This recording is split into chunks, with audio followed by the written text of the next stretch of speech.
Be honest with me for a second. How many times have you lied in bed, scrolling through old conversations, wondering what's actually wrong with you? Maybe you've even had a few relationships that seemed promising at first, only to watch them quietly fall apart in ways you couldn't quite explain. And somewhere in the back of your mind, a question keeps surfacing, one you might not even say out loud. Is it just me? Here's what I want you to know before we go any further. It's probably not that you're unlovable, broken, or destined to be alone, but it's also probably not just bad luck. What's actually happening is more interesting and more fixable than either of those explanations. There's a psychology behind why some people struggle to find and keep love, and once you understand it, patterns that felt confusing and painful for years suddenly start to make sense. So stick with me for the next few minutes, because by the end of this video, you're going to look at your own dating history completely differently. Let's start with something psychologists call attachment style, a concept that traces back to the work of British psychiatrist John Bowlby and later researcher Mary Ainsworth. Their original research was about infants and caregivers, but decades of follow-up work have shown that the emotional blueprint we form in early childhood doesn't just disappear when we grow up. It follows us into our romantic relationships, shaping how we handle closeness, conflict, and vulnerability with a partner. There are generally 4 attachment styles that show up in adult relationships: secure, anxious, avoidant, and a mix of anxious and avoidant, sometimes called fearful avoidant. If you have a secure attachment style, you're generally comfortable with intimacy and don't panic when a partner needs space. But if you lean anxious, you might find yourself needing constant reassurance, overanalyzing texts, or feeling a low hum of panic whenever a partner seems slightly distant. If you lean avoidant, closeness itself might start to feel suffocating, and you might notice yourself pulling away right when things start to feel real. Here's the part that stings a little. People with anxious attachment styles are often drawn to avoidant partners, and avoidant people are often drawn to anxious ones. It creates a painful push-pull dynamic where one person chases and the other retreats, and both walk away feeling like relationships are just hard, or that they keep picking the wrong people. But it's not random. It's a pattern repeating itself, often without either person realizing they're in it. If this sounds familiar, you're not doomed to keep repeating it. Attachment researchers, including psychologist Amir Levine, co-author of the well-known book on this subject, have found that attachment styles can shift over time, especially with self-awareness and often with the help of a securely attached partner or a good therapist. Now, let's talk about something that doesn't get discussed enough: unrealistic expectations. We live in a culture absolutely saturated with romantic comparison. Every rom-com, every influencer's highlight reel, every curated dating profile is quietly teaching us what love is supposed to look like. And when real relationships, which are messy and require effort, don't match that fantasy, it's easy to conclude that something is wrong with the relationship or the person, rather than recognizing that the standard itself was never realistic to begin with. Psychologist Barry Schwartz wrote extensively about what he called the paradox of choice, the idea that having too many options doesn't make us happier, it makes us more anxious and less satisfied with whatever we choose. Dating apps are basically a live demonstration of this theory. When you have an infinite scroll of potential partners, it becomes incredibly tempting to treat people like products, always wondering if someone slightly better is one swipe away.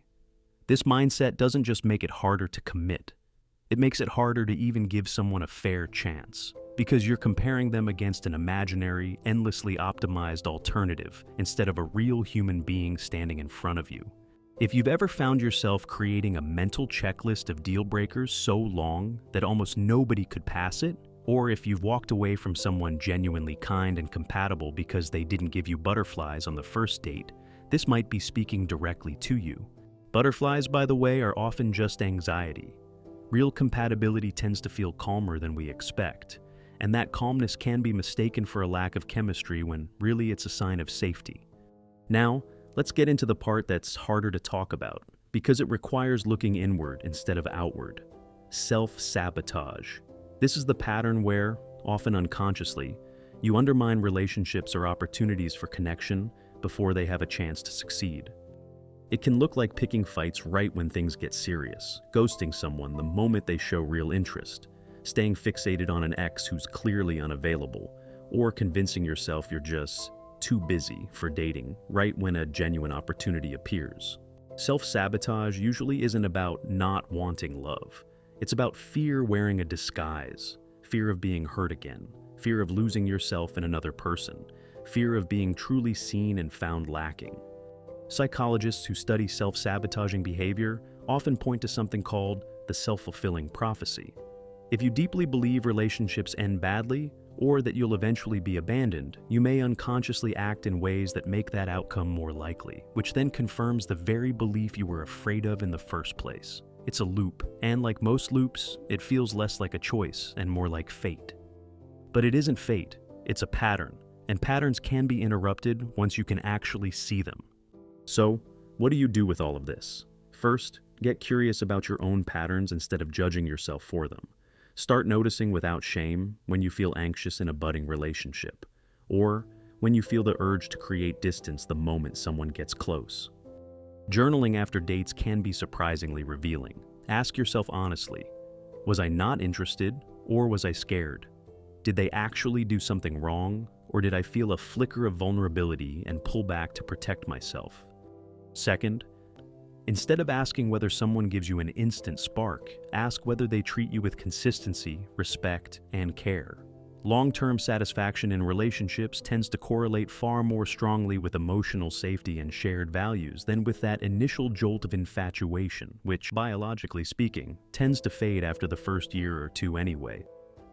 Third, if you recognize an anxious or avoidant pattern in yourself, know that therapy, particularly approaches informed by attachment theory, has strong support for helping people build what's called earned security, meaning you don't have to have had a secure childhood to develop secure patterns as an adult. Even without formal therapy, simply naming your pattern out loud to yourself, and eventually to a partner, takes away a huge amount of its power. Patterns thrive in the dark. They lose their grip the moment you shine a light on them. And finally, be patient with yourself. If you've made it this far in the video, it likely means some of this hit close to home, and that takes a real willingness to look honestly at yourself, which most people avoid entirely. That alone puts you ahead. Being single right now isn't proof that you're unworthy of love. It might simply be evidence that you're in the middle of untangling patterns that were never really about the people you dated at all. They were about protecting a younger version of you who learned, at some point, that closeness wasn't always safe.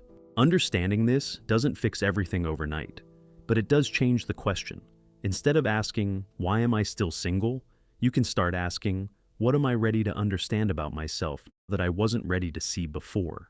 That shift, small as it sounds, tends to be where real change quietly begins. If this video resonated with you, consider sitting with one question this week. Which pattern did you recognize most? Anxious, avoidant, or self-sabotage? Sometimes just naming it is the first real step forward.